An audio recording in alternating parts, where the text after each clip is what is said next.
Nós vamos passar para a ministração da palavra e eu quero convidar você a abrir sua Bíblia no livro de Eclesiastes, no capítulo 11 e no verso 5. Eclesiastes, capítulo 11, verso 5. Eu quero compartilhar com vocês hoje um entendimento que tem sido uma chave importantíssima na minha vida. Na verdade, essa mensagem eu diria que está na lista dos clássicos, né? Daqueles princípios bem marcantes da nossa vida, que vem sendo dividido ao longo do ministério, e de tempos em tempos, eu não sei porque, talvez seja o volume de coisas, às vezes a gente leva muitos anos para retomar alguns assuntos, mas eu tenho certeza que Deus vai falar ao seu coração e que essa é a direção de Deus para nós hoje. Eclesiastes capítulo 11, verso 5, eu vou ler na Nova Almeida atualizada. Assim como você não conhece o caminho do vento, nem sabe como se formam os ossos no ventre da mulher grávida, assim também não entende as obras de Deus que faz todas as coisas.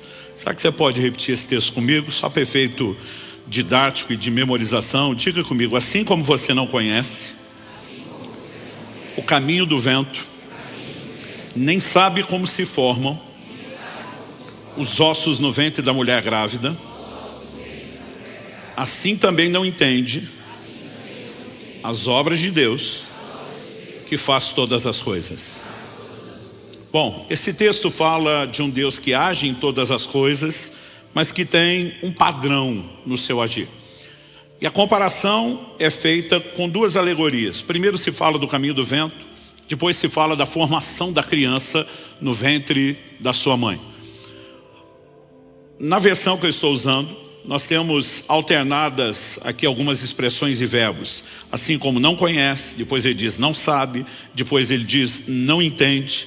Na verdade, né, todas essas traduções, elas são exatamente variações da mesma palavra. No hebraico é a palavra iada.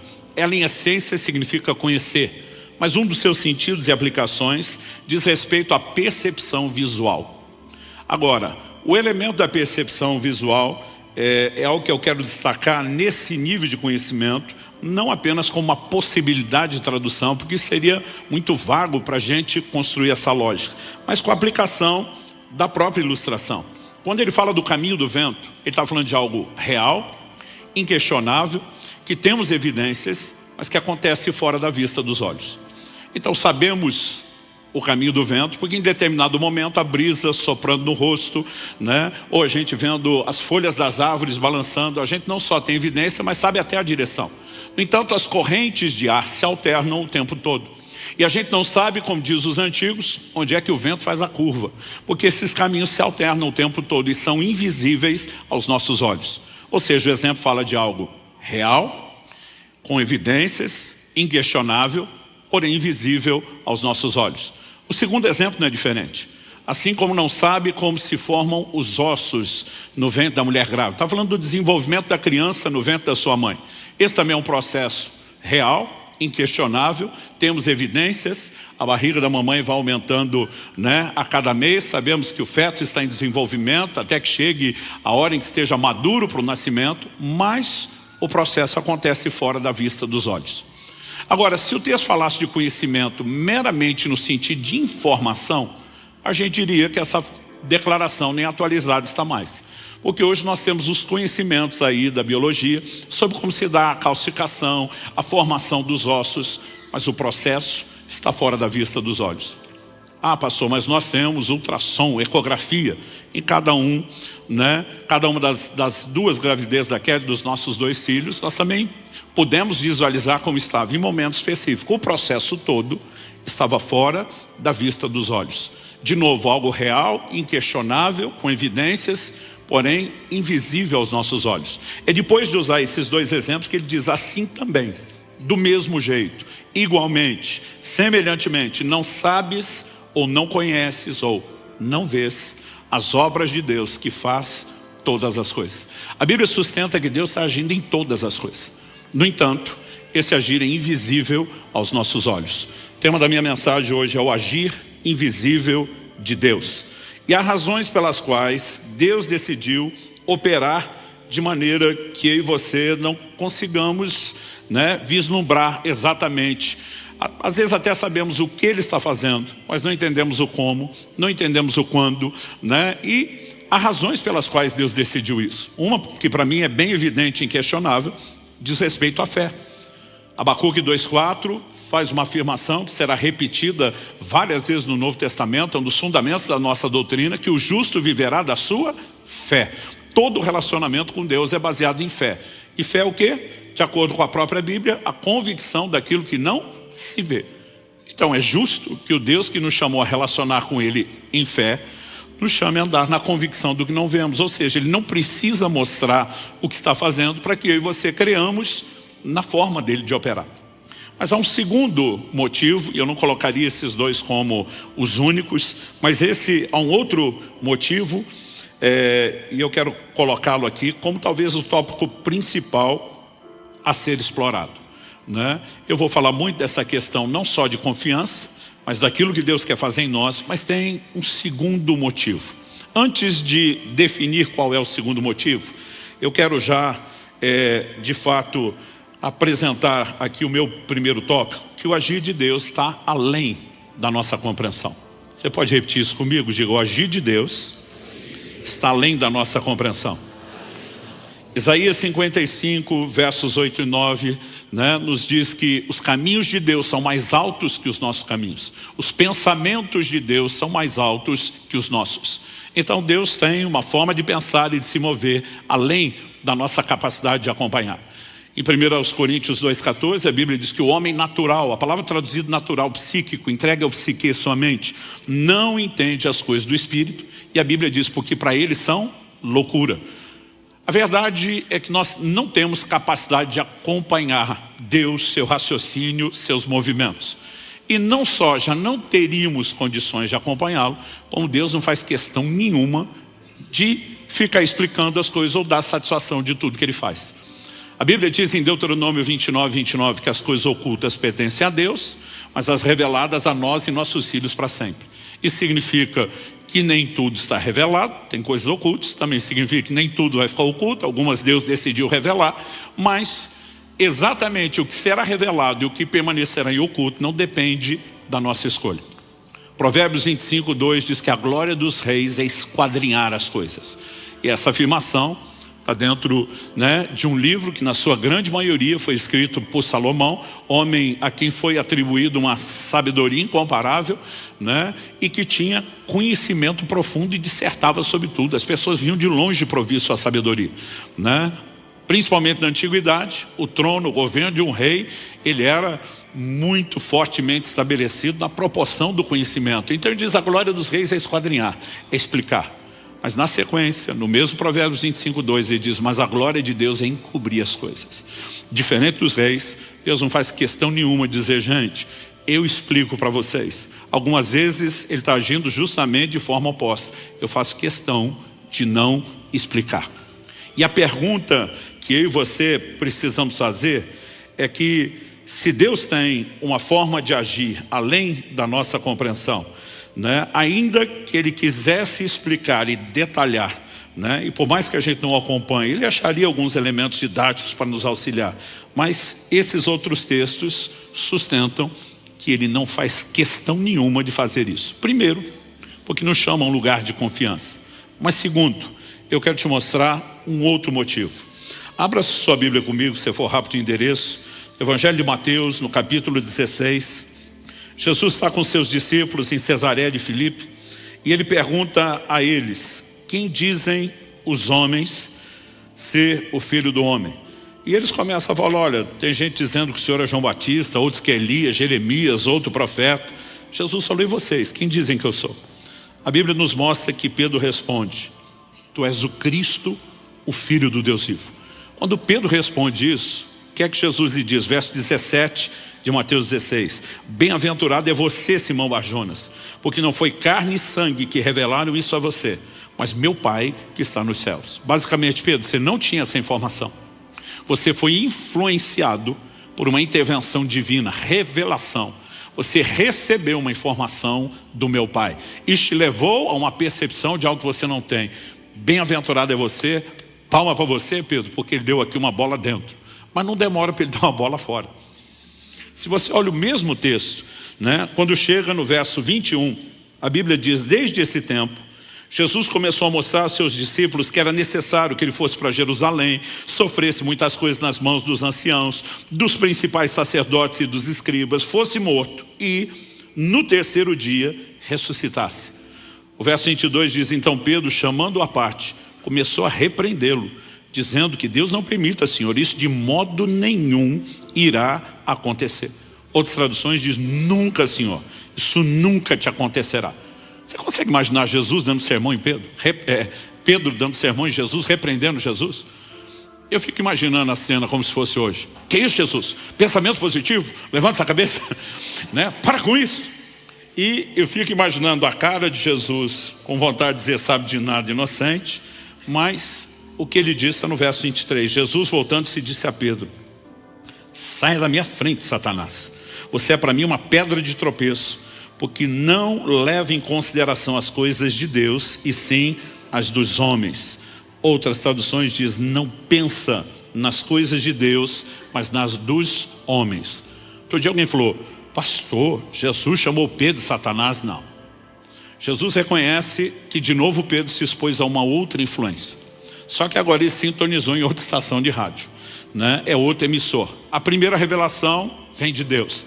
A segunda vem de uma outra influência. E ele está repreendendo a influência por trás de Pedro, que era maligna. Mas ao falar com a ação de Satanás por trás de Pedro, Jesus usa essa frase, você não pensa nas coisas de Deus e sim nas que são dos homens. E aqui que eu quero explorar o segundo motivo pelo qual o Deus que tem um agir além da nossa compreensão escolheu agir assim. Porque não é apenas eu e você que temos dificuldade de acompanhar seus movimentos. A Bíblia está nos mostrando que a forma de pensar de Satanás é parecida com a nossa, não com a de Deus. A Bíblia nos apresenta a figura de Satanás como um anjo caído. E na condição de anjo, ele é superior aos homens. A Bíblia diz que nós somos criados um pouco menor do que os anjos. Eles têm habilidades, capacidades, poderes, faculdades que nós não temos. E a gente pode dizer, né, que o processador, comparando, usando a linguagem de computador, vamos dizer assim, o processador da mente de Satanás é bem melhor do que o nosso. Mas o sistema operacional é igual. Então a velocidade de processar pode mudar, mas a forma de funcionar é parecida. Ou seja, se nós não acompanhamos os pensamentos de Deus, evidentemente que Satanás, ainda que tenha uma mente superior a nós, a Bíblia fala que a sua sabedoria se corrompeu, não que ele perdeu. Paulo diz, nós não ignoramos suas maquinações, outras traduções de seus ardis, mas por melhor que seja sua mente e sabedoria, ele não consegue acompanhar os movimentos de Deus. E eu quero te mostrar que uma das razões pelas quais Deus decidiu agir de forma oculta, invisível aos nossos olhos, não é apenas porque eu e você, perdidos na história, temos que confiar, mas é porque Satanás também não consegue entender a forma de Deus agir, e Deus decidiu tirar proveito disso, né? Olhando para as Escrituras, a gente consegue perceber isso com muita clareza. Por exemplo, carta de Paulo aos Efésios, capítulo 3, eu vou ler dos versos 8 a 11. Ele diz, a mim, o menor de todos os santos, me foi dada essa graça de pregar aos gentios o evangelho das insondáveis riquezas de Cristo e manifestar a todos qual é a dispensação do mistério, que durante tempos passados esteve oculto em Deus, que criou todas as coisas. E isso para que agora, pela igreja, a multiforme sabedoria de Deus se torne conhecida dos principados e das potestades nas regiões celestiais, segundo o eterno propósito que Deus estabeleceu em Cristo Jesus, nosso Senhor. Então Paulo está dizendo que ele recebeu a graça, o privilégio de pregar aos gentios o evangelho. Só que ele diz, manifestar a todos a dispensação de um mistério, de um segredo, que esteve oculto, escondido por muito tempo, só foi revelado nesse momento. Mas no 10 ele diz, por que Deus decidiu revelar só agora? Quando você olha para o Velho Testamento, gente, ele está cheio de promessas da vinda de Jesus e do Evangelho, mas todas elas são codificadas. Por isso que a Bíblia diz que a lei não tem imagem exata das coisas, sim a sombra dos bens vindouros. Deus deixou todo mundo sem entender até a clareza das suas promessas até o tempo oportuno. Por quê? Um dos motivos está no indicativo de propósito do verso 10. Para que agora, pela igreja, a multiforme sabedoria de Deus, não só sabedoria, mas multiforme, uma sabedoria que tem muitas formas, se torne conhecida dos principados e potestades, uma linguagem que é usada para falar dos poderes das trevas nas regiões celestiais. Traduzindo, quando Deus levanta a igreja, ela é uma surpresa. Por que é uma surpresa? Quando você lê as páginas do Velho Testamento, toda a construção é feita em cima da promessa de um reino. Todo reino precisa de pelo menos 2 ingredientes indispensáveis: um rei e o povo sobre o qual ele irá reinar. Então Deus promete a vinda de um Messias, que seria o rei, mas isso era uma incógnita, estava oculto. Quem seria? Aos poucos Deus vai detalhando. Ele faz uma promessa a Abraão: em ti serão benditas todas as famílias da terra. Então Deus já sinalizou, vem da sua linhagem. Daqui a pouco ele faz uma aliança com Davi, dizendo: alguém da sua descendência se sentará no trono. Mas ainda que a mensagem vá ganhando corpo, expressão e detalhes, ela ainda é vaga. Agora, quem seria o povo do reino? A mesma linhagem de Abraão. Quando a Bíblia diz: em ti serão benditas todas as famílias da terra, Gálatas 3,8 diz que Deus pré-anunciou o evangelho a Abraão. Então, Satanás concentra ao longo dos anos uma resistência a essa linhagem de Abraão, que é a nação de Israel. A Bíblia nos mostra no livro de Esté a tentativa do inimigo de, num só dia, destruir toda aquela linhagem, porque era a maneira de impedir o estabelecimento do reino de Deus. Agora, enquanto o diabo está distraído, lutando contra a nação de Israel, ele sequer percebe que Deus tem uma outra forma de agir. Quando você chega nos evangelhos, há uma declaração que tem que chamar a minha e a sua atenção. É quando é dito: das pedras, Deus pode fazer surgir filhos de Abraão. O que é que a Bíblia está dizendo? Vocês não têm noção de onde Deus vai tirar o cumprimento da promessa. Então, uma das coisas que Deus disse a Abraão: sua descendência será numerosa como a areia do mar. Mas Deus também disse: sua descendência será numerosa como as estrelas do céu. Basicamente, Deus prometeu uma linhagem terrena, areia do mar, e Deus prometeu uma linhagem celestial, as estrelas do céu.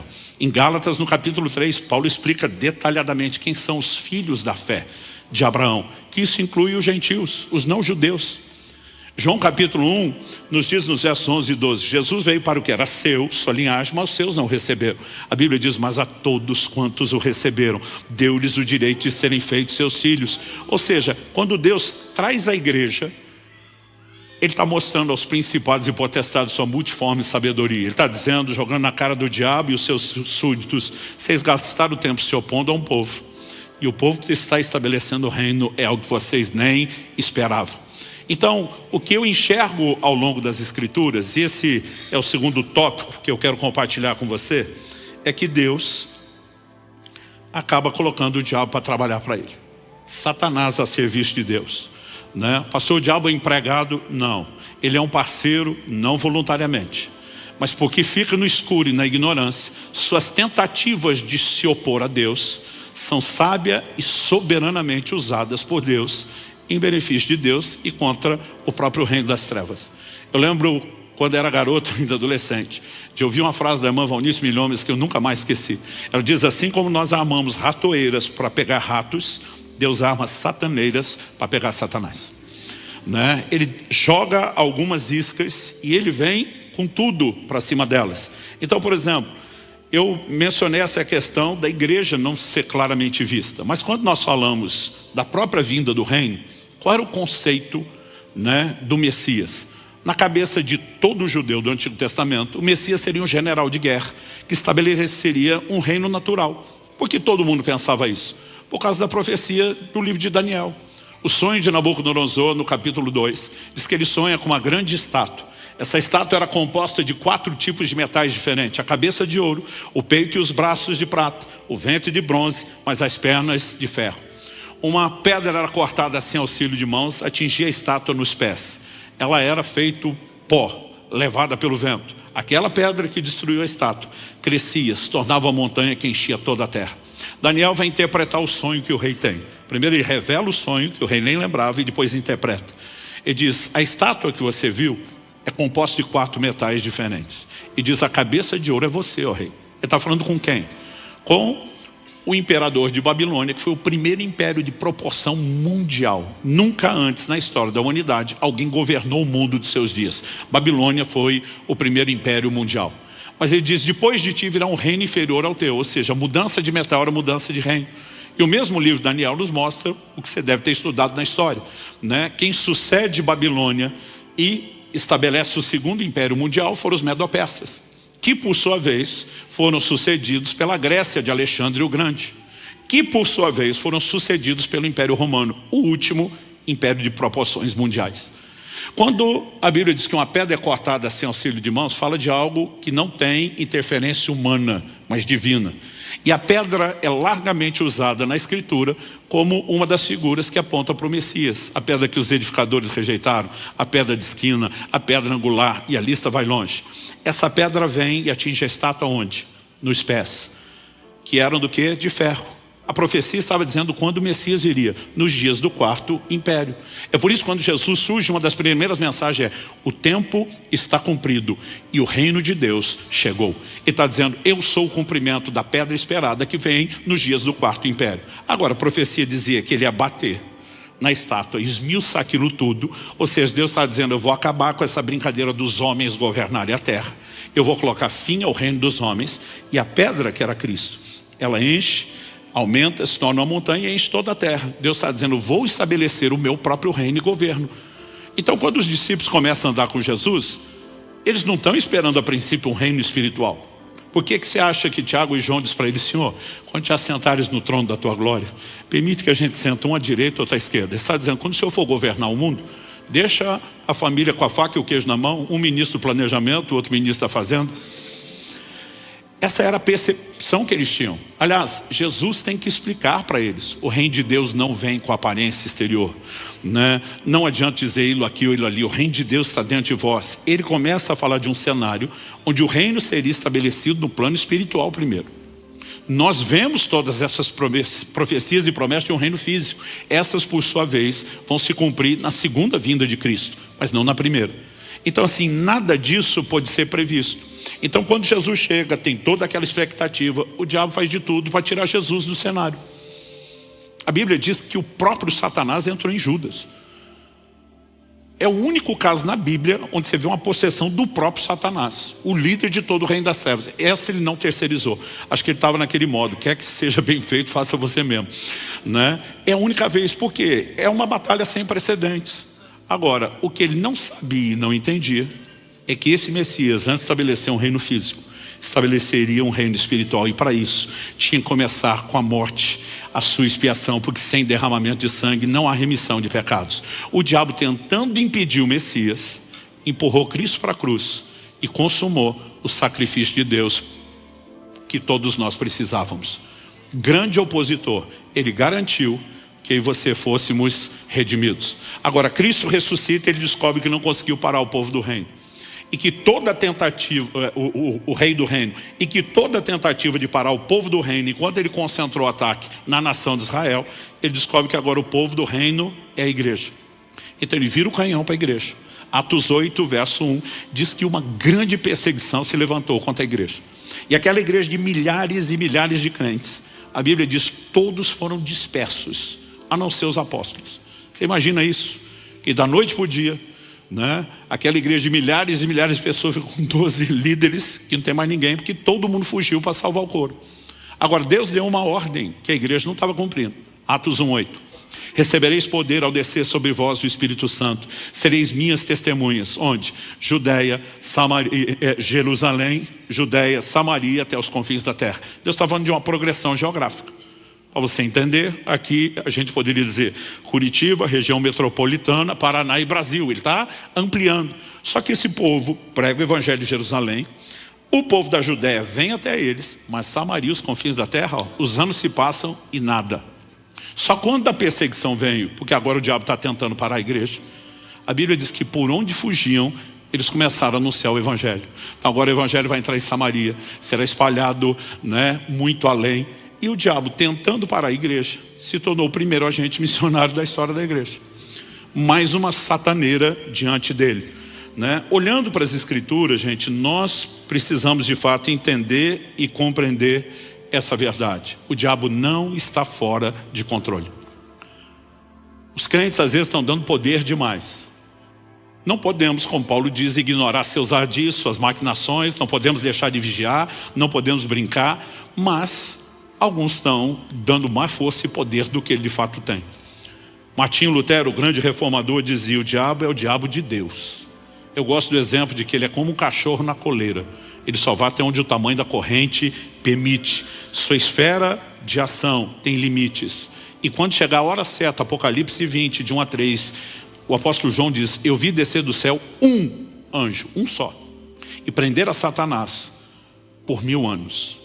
Na hora que chegar o momento de tirá-lo de circulação, não vai precisar necessariamente de Miguel e todos os exércitos celestiais. A Bíblia diz: um anjo será suficiente para tirá-lo de circulação. Só que a Bíblia diz: mas no final dos 1000 anos, importa que ele seja solto por um pouco de tempo. Por quê? Porque antes de ser lançado no lago de fogo e enxofre, bem feito para ele, ele vai fazer um último servicinho para Deus.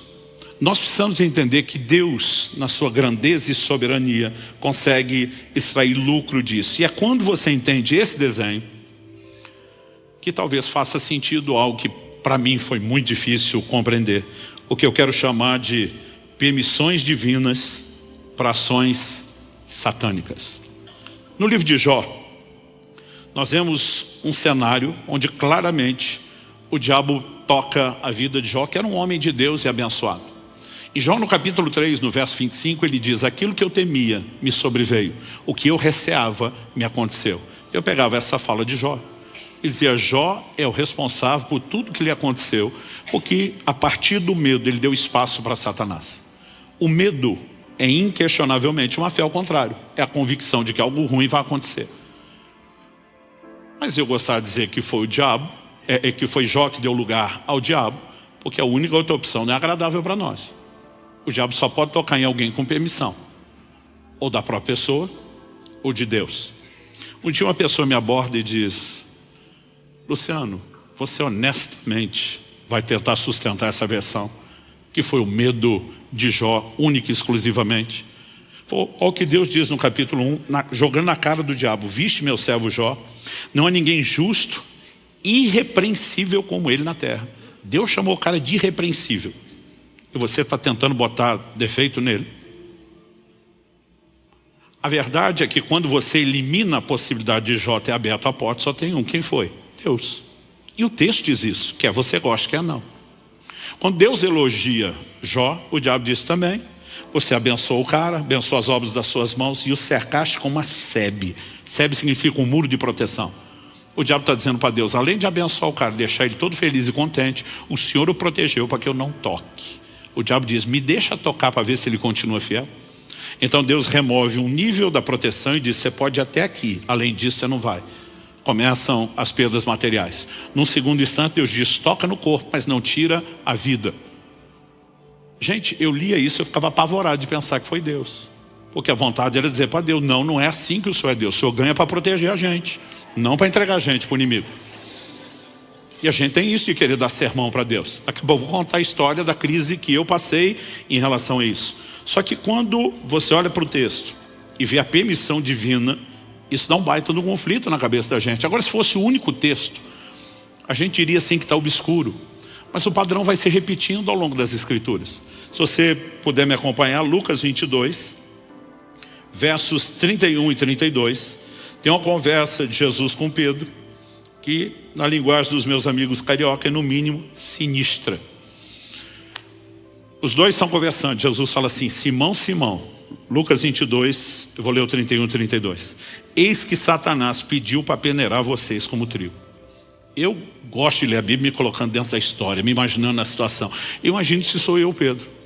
A gente andando, conversando, e ele diz: pois é, Satanás pediu para passar peneira nos seis e ver o que é que sobra. Uma conversa assustadora. Mas acho que eu diria: Jesus, o Senhor não ia permitir uma coisa dessa, né? Aí na minha cabeça imagino Jesus em silêncio, só sorrindo, sem falar nada. Jesus, nem brinca, o Senhor não ia permitir uma coisa dessa. Imagino Jesus até olhando para cima, subiando, sem falar nada. E insistindo, Jesus, o Senhor não ia permitir isso. Aí vem a resposta no 32. Eu, porém, orei por você. Quando você lê aqui, puxa, ele não vai deixar. Mas ele termina a frase, para que a sua fé não desfaleça. Traduzindo, permissão concedida, Pedro. A peneira vai comer solta. Mas isso não significa que eu estou abandonando você. Eu orei por você, para que durante o processo da peneira, você não desfaleça. E quando você se converter, fortaleça os seus irmãos. Traduzindo, ele está dizendo, você vai sair dessa melhor do que entrou. Eu vou tirar lucro dessa situação, que o diabo que está tentando te destruir, vai te aperfeiçoar por causa das coisas que você vai passar. E eu vou deixar acontecer. Apocalipse, capítulo 2, verso 10. Carta à igreja de Esmirna, que a história confirma, passa por uma perseguição gigantesca. O Senhor diz, não tenha medo das coisas que você vai sofrer. Eis que o diabo está para lançar alguns de vocês na prisão, para que vocês sejam postos à prova e passem por uma tribulação de 10 dias. O que é que Deus diz? Repreende no meu nome, usa a autoridade do crente, vai à batalha espiritual, já que é o diabo. Ele diz, não, seja fiel até a morte e eu lhe darei a coroa da vida. Ele está dizendo, só aguenta o tranco, não lute contra. Isso muitas vezes nos soa assustador, mas a verdade é que quando Deus se antecipa e está dizendo, o diabo vai fazer, e ele está dizendo, eu estou avisando antes, é para que vocês lembrem que eu continuo no controle. Nada saiu do meu controle. O Senhor diz, apenas permaneçam fiéis. E quando você começa a olhar esse cenário, ele só se explica a partir de uma perspectiva. Já mostramos que o diabo trabalha para Deus. Mas no livro de Romanos, no capítulo 8, no verso 28, a Bíblia diz que todas as coisas, repita comigo, todas as coisas. Se você puder falar para um vizinho ou dois ao seu lado, fala todas as coisas. A Bíblia diz, todas as coisas cooperam juntamente para o bem daqueles que amam a Deus e são chamados segundo o seu propósito. Se tem alguém que pode acreditar na teoria da conspiração, é o crente. Tudo conspira em teu favor. Tudo. Deus faz com que tudo coopere para o bem dos que o amam e são chamados segundo o seu propósito. Deus tem um propósito coletivo, mas Deus tem propósitos personalizados, individuais. E Ele faz com que as coisas possam trabalhar pelo propósito. Quando a gente enxerga esse outro cenário, a gente pode ter exemplos bíblicos muito claros. Um deles é José, vendido pelos seus irmãos, como escravo, vai parar no Egito. Mas José tem um propósito de Deus na sua vida. Ele começa logo cedo na adolescência a ter sonhos. Ele vê a sua família se curvando diante dele. Ele entende que Deus o vai levantar numa posição de autoridade, de governo. Os irmãos ficam doidos com os sonhos e resolvem se livrar dele. O que fizeram com ele? Despacharam ele sem saber bom dia. Ele vai parar lá no Egito, inicialmente como escravo. Mas você sabe a reviravolta. Onde é que houve o cumprimento de todo o plano e o propósito de Deus? Lá no Egito. Quem que botou ele na cara do gol? Os irmãos que tentaram fazer o mal contra ele. Mas eu e você não podemos negar a ação de Deus por trás disso. Em Gênesis 45, quando José reencontra os seus irmãos, se revela a ele no Egito, eu vou ler do verso 5 ao 8. Ele diz, agora pois não fiquem tristes nem irritados contra vocês mesmos por terem me vendido para cá, porque foi para a preservação da vida que Deus me enviou adiante de vocês. Quem que José disse que enviou? Deus. Versículo 6, porque já houve 2 anos de fome na terra, ainda restam 5 anos em que não haverá lavoura nem colheita. 7, Deus me enviou adiante de vocês, para que fosse conservado para vocês um remanescente na terra, e para que a vida de vocês fosse salva por meio de um grande livramento. Assim, verso 8, não foram vocês que me enviaram para cá, e sim Deus, que fez de mim como que um pai de Faraó, senhor de toda a sua casa, e como governador em toda a terra do Egito. Traduzindo, José está dizendo, o meu destino nunca esteve nas mãos de vocês. O Deus que tinha um propósito para a minha vida soube fazer uso disso. Quando você só lê ele dizendo Deus enviou, por 3 vezes, em 4 versículos, ele diz Deus enviou. Pode parecer, lendo esse verso sozinho, que não foi nem escolha dos seus irmãos, que Deus fez com que aquilo acontecesse. Mas o mesmo José, numa conversa com os meus irmãos, vai deixar claro que as coisas não podem ser lidas só nessa perspectiva. Quando Jesus, lá na tentação, diz, também está escrito, ele nos mostra que o equilíbrio de interpretação se encontra pelo todo da Bíblia. Então olha uma outra declaração sobre o mesmo texto. Gênesis 50, 20. Vocês, na verdade, planejaram o mal contra mim. Porém, Deus o tornou em bem, para fazer, como estão vendo agora, que se conserve a vida de muita gente. Na primeira conversa, quando José se revela, ele vê que seus irmãos vão ficar apavorados com tudo que aconteceu, e ele é um instrumento de consolo. Agora, um tempo depois, as coisas estão até melhores. Ele olha na cara deles e diz: foi maldade de vocês. Deus não é o causador, mas Deus tornou, transformou em bem. Então, nós precisamos separar as coisas. Essa soberania de Deus não faz necessariamente dele o causador de todas as coisas. Mas ainda que ele tenha nos dado direito de escolha, responsabilidade de escolha, ele não é pego de surpresa na sua presciência por nada que nós vamos escolher. Ele segue tendo a capacidade de gerenciar todas as coisas e faz com que tudo coopere para o bem daqueles que amam a Deus e são chamados segundo o seu propósito. Mas o que nós precisamos entender quando falamos do tudo coopera para o bem? Primeiro, tudo que José passou era parte de um processo necessário. Acredito que, como filho mimado que era, ele não teria a menor condição de ser tão útil para o reino de Deus, e ele precisava levar um pouco de ralo. Segundo, você percebe que mesmo sendo fiel a Deus, ele ainda tem sinais de imaturidade no aspecto emocional.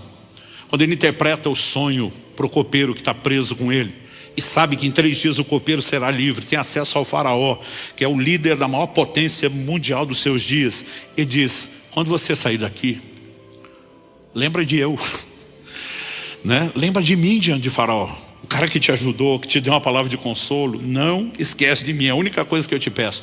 A Bíblia diz: 3 dias depois o copeiro, exaltado, restaurado do seu lugar, e não lembrou de José. Amnésia? Não, porque 2 anos depois ele lembra. Não era amnésia, era o dedo de Deus. Se o copeiro lembra de José, intercede o faraó e diz: o menino é inocente, é gente boa, todo mundo sabe, vai levantar a ficha dele, e o tira de lá, o que é que José seria? Ajudante de cozinha. Sairia da prisão, não entraria no lugar do propósito, não passaria pelos processos. Quando ele está falando dos irmãos: eu fui vendido injustamente, você ainda percebe que tem dor. Quando ele encontra os irmãos, ele está consolando os irmãos. E se ele não passa pelo tratamento de Deus, na hora de posição e autoridade, ele ia pisar em todo mundo. Ele ia viver a versão do gospel vingativo. Estilo: quem me viu passar na prova e não me ajudou. Então, eu e você precisamos entender que Deus usa processos. E a ideia dos processos não é nos destruir, é destruir aquilo que nos impede de viver plenamente o que Ele tem. Você lembra dos amigos de Daniel que foram lançados na fornalha? Normalmente a gente diz: a Bíblia afirma que o fogo não queimou nada. Isso não é verdade. A Bíblia não queimou um fio de cabelo, não tinha cheiro de fumaça na roupa. Mas a Bíblia fala de algo que o fogo queimou. Nabucodonosor olha, se não me engano, no verso 24 de Daniel 3, ou 23 ali, ele fala para aquela turma que está em volta, e eu brinco e ganha para concordar com o rei, diz: nós não lançamos 3 homens amarrados no fogo. A Bíblia enfatiza várias vezes que eles foram atados, amarrados. A turma diz: é verdade, rei. E diz: eu vejo 4, mas não é só a conta que não está batendo. E diz: eu vejo 4 homens soltos, passeando pelo fogo. A única coisa que o fogo teve o poder de queimar eram as amarras que os prendiam. Porque Deus não permite a fornalha para te destruir, mas para destruir aquilo que te impede. Por isso Jesus diz: Pedro, peneira permitida, mas quer saber de uma coisa? Você vai sair dessa melhor do que entrou. E quando você se converter, eu vou tirar bom uso disso. Então Deus tem esse nível pessoal? Tem. Mas Ele também está lidando com Satanás, que ao não entender, acaba trabalhando e cooperando com aquilo que Deus faz. Mas no meio disso tudo, ao que eu e você precisamos entender sobre essa dinâmica. O que o diabo quer quando nos ataca? Eu lembro que no início do meu ministério, eu pegava João 10:10, né? O ladrão vem para roubar, matar e destruir. Eu dizia: o diabo quer roubar a sua saúde, o diabo quer roubar a sua família, o diabo quer roubar o seu dinheiro. Hoje eu digo: não é isso que ele quer roubar. É evidente que o que ele quer roubar é a sua fé, o seu relacionamento com Deus. Mas como é que ele chega lá? Jesus diz: as minhas ovelhas ninguém pode arrebatar das minhas mãos. Pensa no lugar seguro, ao colo de Jesus. Não tem diabo, não tem demônio que possa te arrancar de lá. Esse é um bom momento para você dizer amém, glória a Deus, alguma coisa do gênero.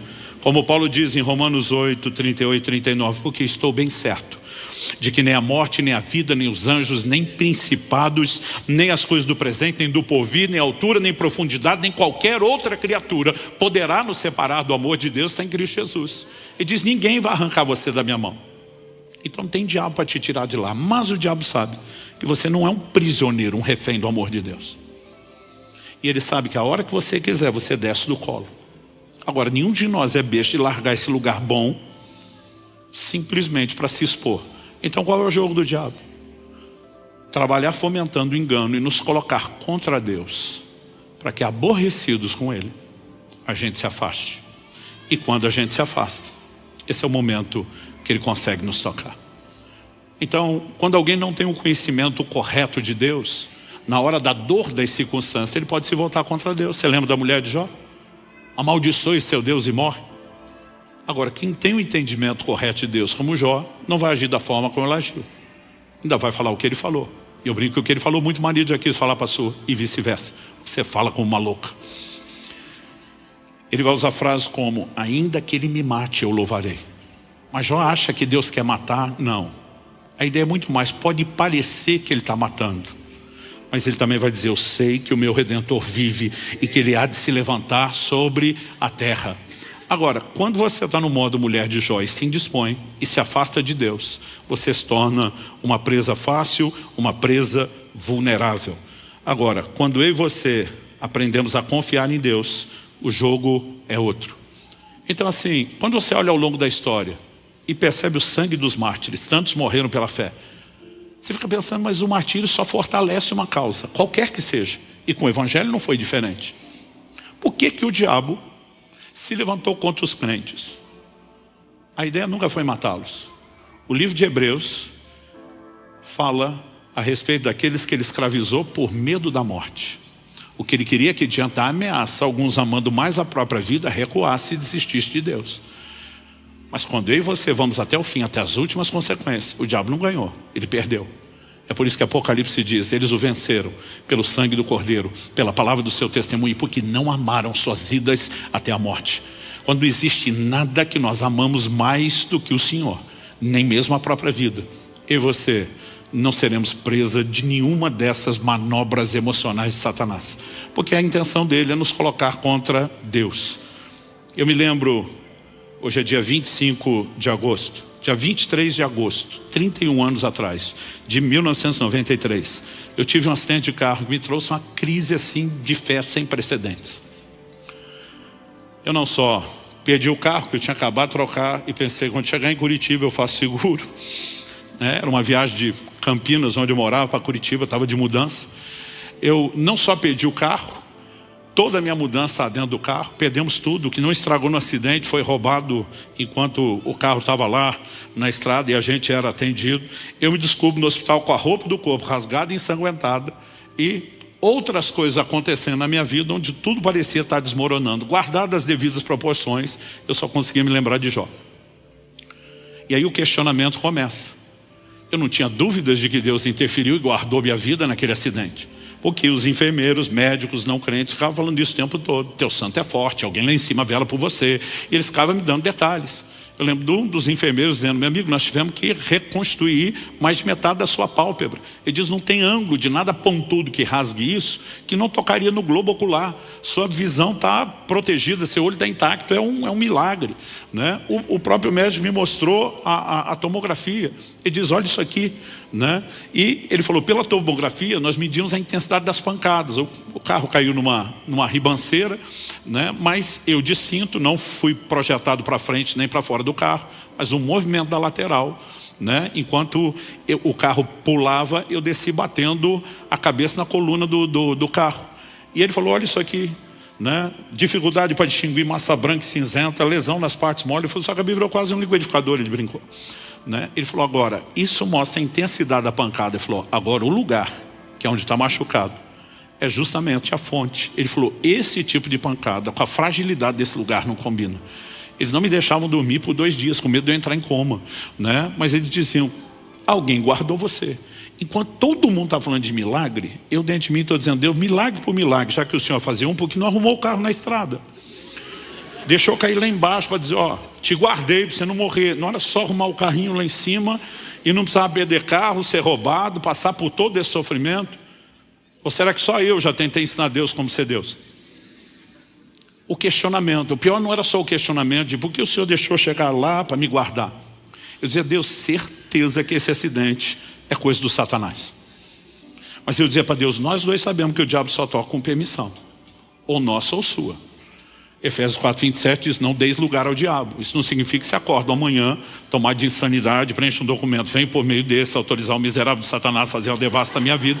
Mas quando você peca, quebra princípios, você está se expondo, está ficando vulnerável. Eu dizia para Deus, ele só toca de duas formas. Ou a permissão é nossa, ou é sua. Eu dizia para Deus, nós dois sabemos que não fui eu que dei a permissão. Eu dizia para Deus, eu recorro ao Supremo Tribunal Celestial, apelo em última instância. O Senhor sabe que não fui eu. Então minha pergunta para Deus é, por que o Senhor faria isso? O Senhor é Deus. Cadê o seu amor, o seu cuidado? Estou te servindo, estou dando minha vida para pregar o Evangelho, para viver para o Senhor. Renunciei tudo. E assim que o Senhor recompensa? A pior parte, silêncio.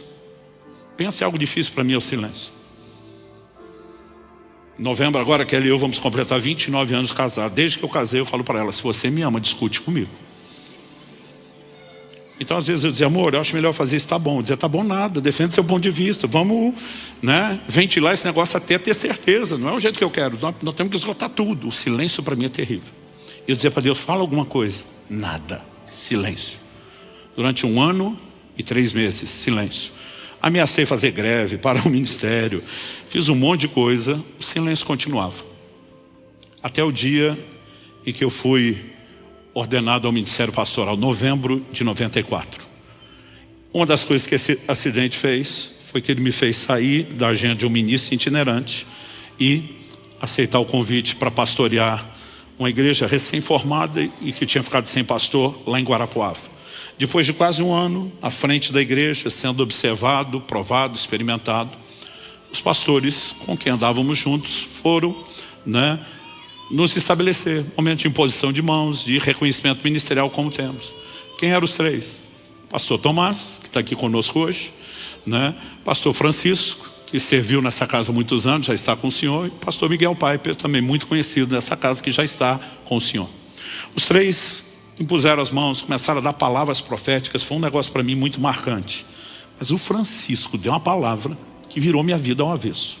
Ele falou coisas assim do coração, né? Como diz o bom pentecostal, o oculto e o escondido, né? Mas puxou coisas assim que eu não tinha falado para ninguém. Eu fiquei muito impressionado. E depois fui perguntar para o Francisco, falei, cara, que palavra profética foi aquela? Ele falou, eu não estava profetizando, aquele jeito dele. Aí eu falei, como não estava profetizando? Se aquilo não é Deus falando, é o quê? Ele falou, não disse que não era Deus falando. Eu falei que não era profecia. Eu falei, o que aconteceu? Fala logo. Ele falou, a hora que eu botei as mãos sobre você para orar com você, eu tive uma visão de um anjo de Deus. Eu falei, um anjo? Você viu uma coisa esfumaciada? Ele falou, vi como você está me vendo, ouvi ele como você está me ouvindo, como em qualquer relato bíblico. Foi ele que me contou aquilo tudo.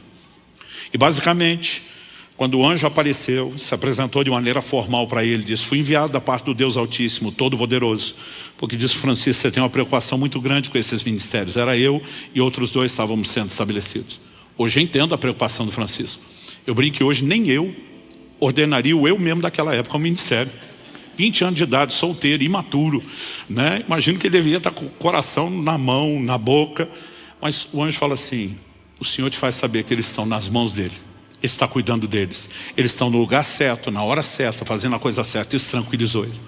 Quando ele tranquilizou, o anjo aponta o dedo para mim e diz, quanto porém é este? E o caldo entornou para o meu lado. Aí era só comigo. Ele diz assim, ele é rebelde. E ele não aceita o tratamento de Deus na vida dele. Mas pensa na frase que doeu. Onde aparece para Daniel, chama de homem muito amado. Para Gideon, homem valente. Eu falei, pô, para mim só um rebelde. Me rebelei para provar que não era rebelde, mas não adiantou. Só provou o ponto. Ele disse assim, diga para ele, ele tem dito nas orações dele que o acidente do ano passado, o acidente de carro, foi uma tentativa de Satanás contra a vida dele. Diga para ele que ele está certo a respeito disso. Mas diga, porém, por que Deus o permitiu. 31 anos se passaram e ainda tenho vergonha de falar disso. O anjo diz, o diabo queria pará-lo, porque o via como uma ameaça. Mas Deus precisava pará-lo para não perdê-lo. O ministério dele estava crescendo mais rápido. Eu falei um pouco disso quando preguei sobre maturidade há pouco tempo aqui. O ministério dele estava crescendo mais rápido do que a capacidade dele de se deixar ser tratado e trabalhado por Deus. Era só uma questão de tempo. Ele iria sucumbir debaixo do sucesso do próprio ministério. Ele não tinha estrutura para o lugar onde estava entrando. E eu passei 1 ano e 3 meses acusando Deus de falta de amor, de injustiça, de ter virado as costas, de não estar se preocupando, quando ele estava fazendo justamente o contrário. O anjo diz, nos próximos anos Deus vai tratar profundamente com ele nessa cidade. E mesmo que ele volte depois viajar lentamente, ainda vai levar um bom tempo antes que ele seja liberado para voltar a correr o Brasil e as nações, porque precisa do trato de Deus. Essa brincadeira levou 25 anos. Foi somente em dezembro de 2018, quando a gente entendeu claramente, finalizar o processo de transição com o Marciano, que Deus está dizendo, agora eu estou te colocando lá onde nós começamos. Mas sabe, foi o zelo, o cuidado, o amor de Deus. Mas depois de ter contado essa história, o Senhor me disse, eu te revelei um momento específico o que aconteceu. Isso não significa que nas outras circunstâncias da sua vida eu vou te dar satisfação ou te explicar nada. O Senhor disse, eu te dei entendimento disso porque eu quero que você pregue, ensine sobre isso. Chame o meu povo a confiar em mim mesmo quando eles não entendem as circunstâncias. Mas ele disse, nem você vai seguir tendo explicações para tudo que você vai ter que lidar ou enfrentar. Agora, algo que eu tenho aprendido ao longo dos anos, eu posso dizer de boca cheia. É uma declaração também de Lutero. Não sei por quais caminhos Deus me conduz, mas conheço bem meu guia. Eu e você não precisam conhecer o caminho. A gente só precisa conhecer e confiar no guia. Estar familiarizado e descansando nele. Quem está entendendo, diga amém. Eu queria que você ficasse em pé para parecer que está acabando.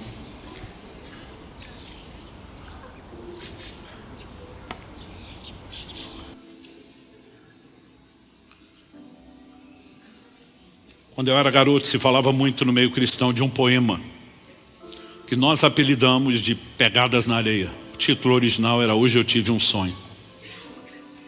Para a nova geração que não conhece o que é, para a antiga, eu acho que é bom lembrar. Para a nova geração que não sabe do que se trata, deixa eu resumir. Essa pessoa, ainda há muito questionamento de quem é de fato a autoria, mas acreditam que é uma missionária, uma canadense chamada Margaret Powers. Ela diz que sonhava que caminhava pela areia da praia. Mas embora ela se visse sozinha, quando ela olhava, ela percebia 2 pares de pegada. E ela entendia que o par de pegadas do ser invisível era de Deus ao seu lado. Mas há um momento de questionamento. Porque ela diz que quando olhava para trás, nos momentos mais difíceis da sua vida, ela só via um par de pegadas. E ela questionava, Deus, onde o Senhor estava? Na hora que eu mais precisei do Senhor. Por que o seu par de pegadas sumiu? Por que é que o Senhor não estava lá? E a resposta de Deus no poema era a seguinte, filha, o par de pegadas sumiu, não foi o meu, foi o seu. Nesses momentos, eu estava te carregando no colo. Esse poema ganhou uma outra configuração, outro significado para mim. Depois de entender essas coisas. Eu creio que chegará o dia onde Deus vai nos permitir ter acesso e explicação a muita coisa que nós não temos. E eu espero que você não precise chegar aquele dia para, com a vergonha do tamanho da minha, parar de acusar Deus no coração, não estar te amando ou cuidando de você. Nós podemos entrar no lugar de confiança. Deus decidiu agir dessa forma.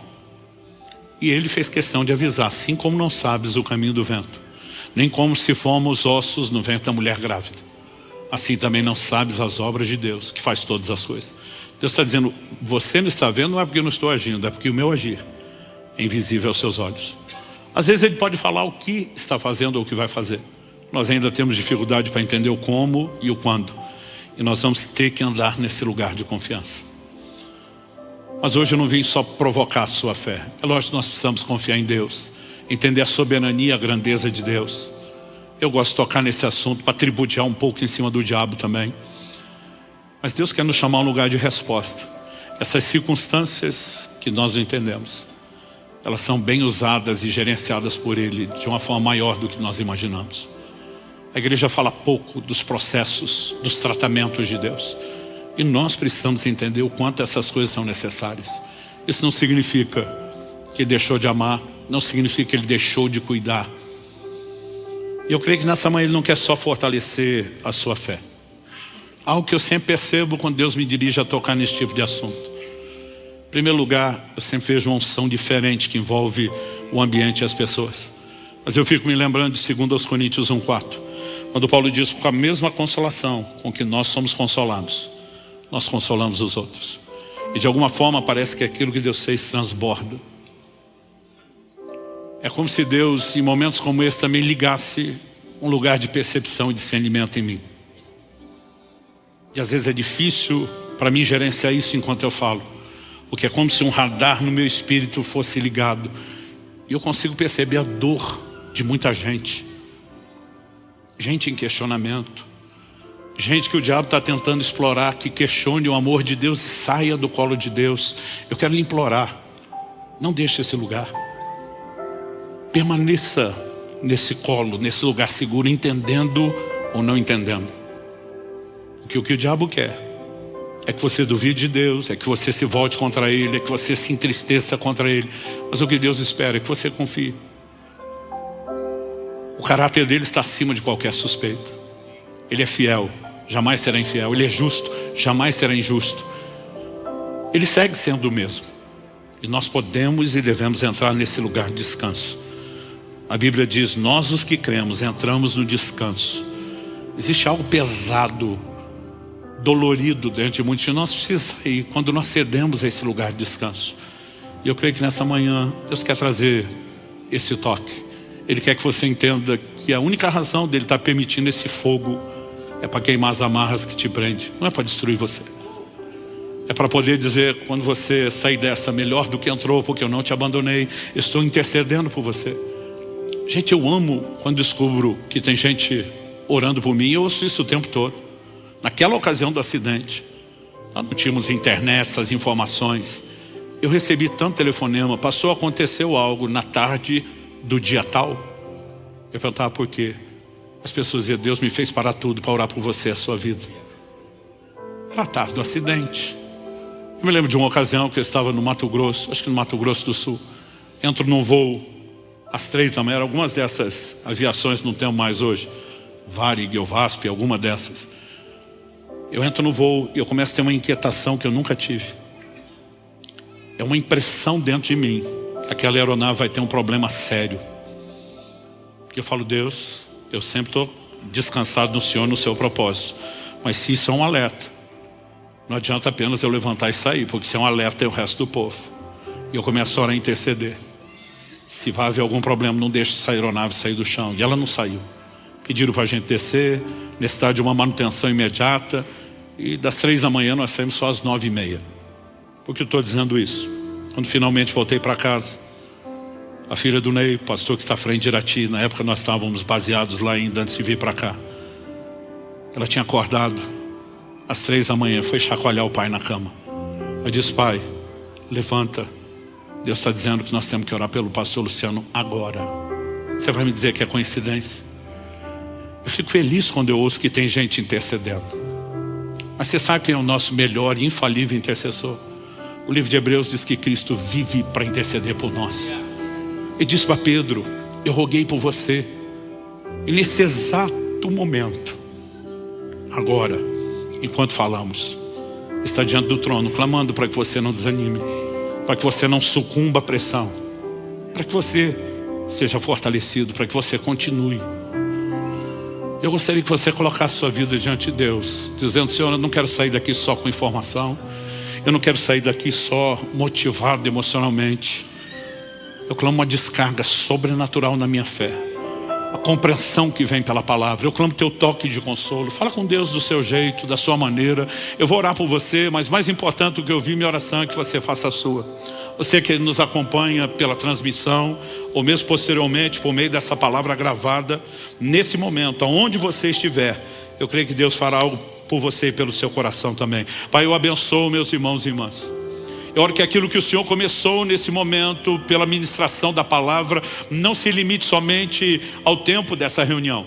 que o Senhor continue a trabalhar em nós. Não apenas uma compreensão progressiva, uma aplicação prática e personalizada, mas, Pai, nós oramos por esse fortalecimento da fé, por esse consolo sobrenatural, e nós oramos que de fato Satanás não consiga prevalecer em seus ataques contra nenhum dos meus irmãos e irmãs. Que tudo que ele tem intentado se torne mais uma vez uma sataneira, que exalte e glorifique o Senhor, que nos leve a viver a plenitude do seu propósito. Nós oramos por fortalecimento da fé, em nome de Jesus e para a glória de Deus. Se você crê e concorda, diga amém. Se você recebe essa palavra, diga eu recebo em nome de Jesus. Se essa mensagem falou com você, permaneça firme. Deus está transformando a sua tristeza em alegria.